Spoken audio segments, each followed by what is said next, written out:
Agrair a Cerca la invitació en aquest grup de blocaires tan consolidats i també agrair la iniciativa, perquè jo penso que aquí podem, sobretot un cop hagi acabat la meva intervenció, debatre sobre un tema que jo crec que és molt interessant i del qual es fan pocs debats, si més no, a la nostra ciutat.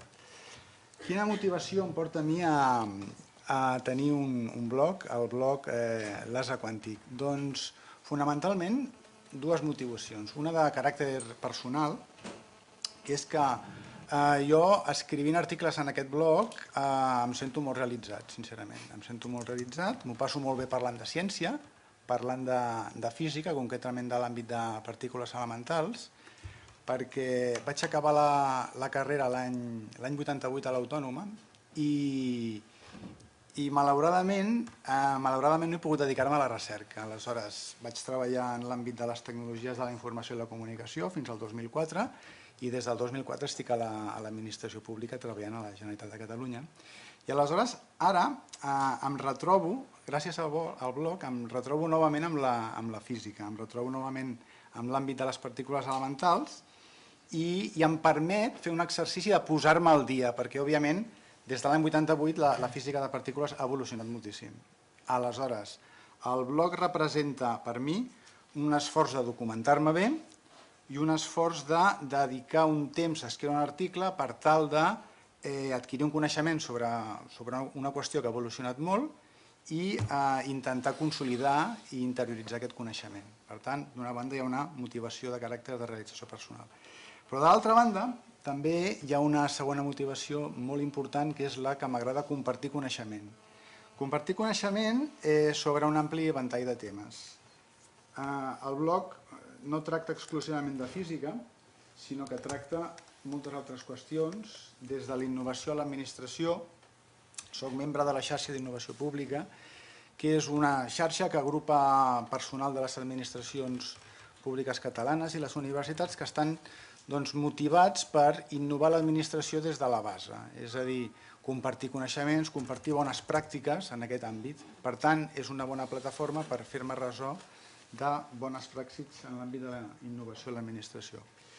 A banda de física, també parlo de l'ús, com deia el Lluís a la presentació, l'ús que fan de les xarxes socials tant a centres de recerca com a grans infraestructures i universitats. I de fet, els articles més llegits són precisament els que tracten aquesta qüestió.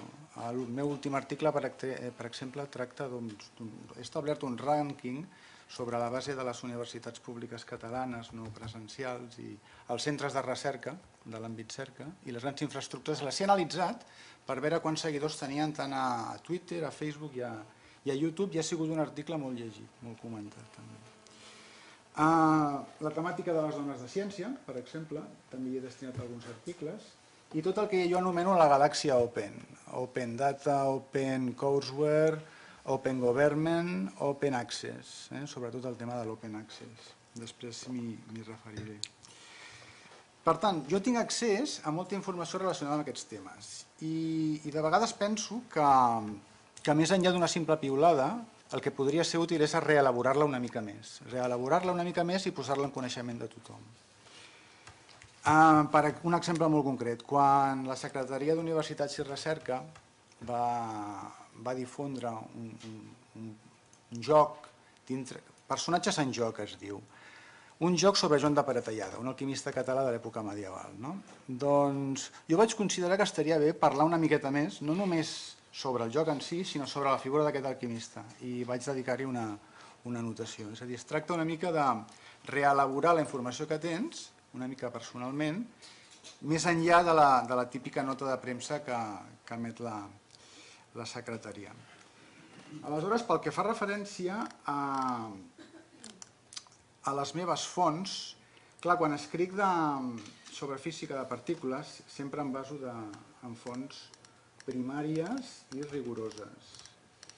Per exemple, aquí teniu, dintre d'aquest apartat d'enllaços, el que seria el Dream Team de la física de partícules actual. El Dream Team de la física de partícules és amb el número 1 Jester, amb el 2 Lubbock Motel, Matt Strassler, etc. És a dir, em baso en blogs de recercaires que estan al peu de l'accelerador. Tots aquests senyors que teniu aquí estan al peu de l'accelerador. És a dir, ells parlen als seus blogs de recerca puntera diària. Hem fet aquest experiment avui i, per tant, tot el que s'està cuinant ara a l'ELAC-C, a qualsevol dels 4 detectors, aquest senyor s'ho sintetitza molt bé i ho tens allà al dia, pràcticament. Per tant, fonts primàries fiables, rigoroses. Aleshores, òbviament, miro de... Clar, no em limito simplement a fusellar el que diuen aquests senyors, sinó que sempre intento emetre alguna consideració personal. Per exemple, recordo que vaig escriure un article sobre els famosos neutrins superlumínics i, clar, vaig especular, que em vaig mostrar escèptic. I aleshores el temps m'ha donat la raó, si més no, això sembla. Deixant de banda la física de partícules, ja ho he esmentat, a banda d'això faig tipus de treballs de camp, recerques personals, com la que us acabo de comentar fa molt poquet, que és presència de centres de recerca i universitats a les xarxes socials. Una mica en la línia del Brian Kelly, que també esmentava el senyor aquest de la Universitat de Bath, i del que fa també el propi Miquel Duran, que per cert, aquest article que teniu aquí és l'article sobre el rànquing de les xarxes socials. A l'apartat de comentaris, en Miquel va enriquir considerablement la notació. Intento ser innovador, també. Intento ser innovador en quin sentit? Intento escriure sobre qüestions que són poc tractades a la xarxa. Treballo a l'administració i, per exemple, quan va haver el debat sobre orientació política general, el passat 30 de setembre, em va semblar curiós extreure d'aquell debat del ple del Parlament tot el que s'havia dit en qüestió d'universitats i recerca. Em va semblar interessant i innovador. I, a més, vaig generar un mapa d'etiquetes sobre les paraules que apareixien més en el text que recollia el butlletí del Parlament.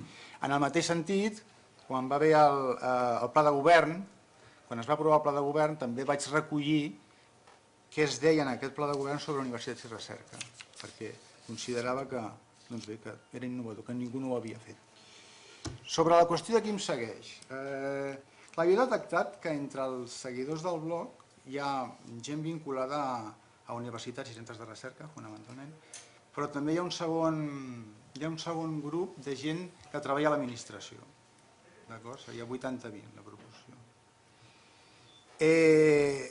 A la xarxa Twitter, per exemple, a banda de personal investigador o universitari, també detecto que em segueixen força institucions. El tema de la interacció, que és essencial per mi en un blog, després en parlarem, el tema de la interacció, hi ha comentaris, depèn del post, sí. Per exemple, recordo que l'article que vaig escriure sobre Slow Science va ser el més comentat de l'any passat. Va intervenir moltíssima gent. M'agrada sempre agrair el comentari o intervenir, si tinc oportunitat. Perquè si la gent et llegeix, jo crec que s'ha d'agrair.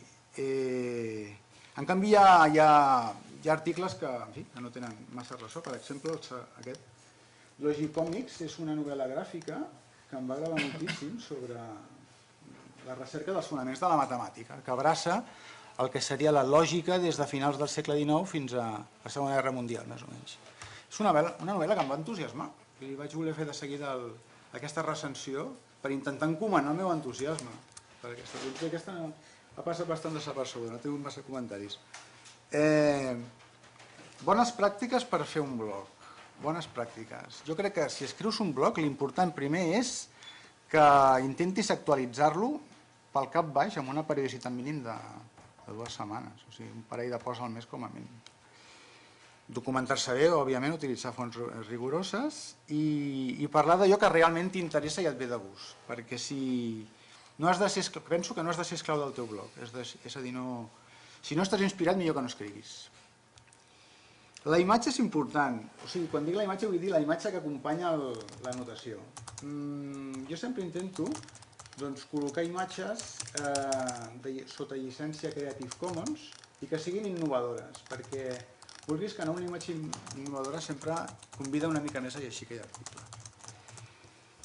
No donar-ho tot mastegat també és important. Jo quan escric intento posar diversos enllaços per tal que la persona que vulgui tenir més coneixement pugui fer-ho adreçant-se a aquelles altres fonts alternatives. No donar-ho tot mastegat, seria una consigna.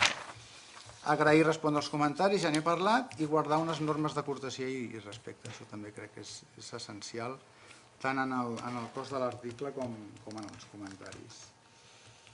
Aleshores, una última cosa és el tema de les fonts d'on treure la informació a l'hora d'escriure un article. A l'apartat d'enllaços, el que veieu són tota una sèrie de blocs. Doncs bé, tots aquests blocs formen part del meu Google Reader i intento consultar habitualment el Google Reader, el lector Google, per tal de nodrir-me d'informació d'un bloc potencial.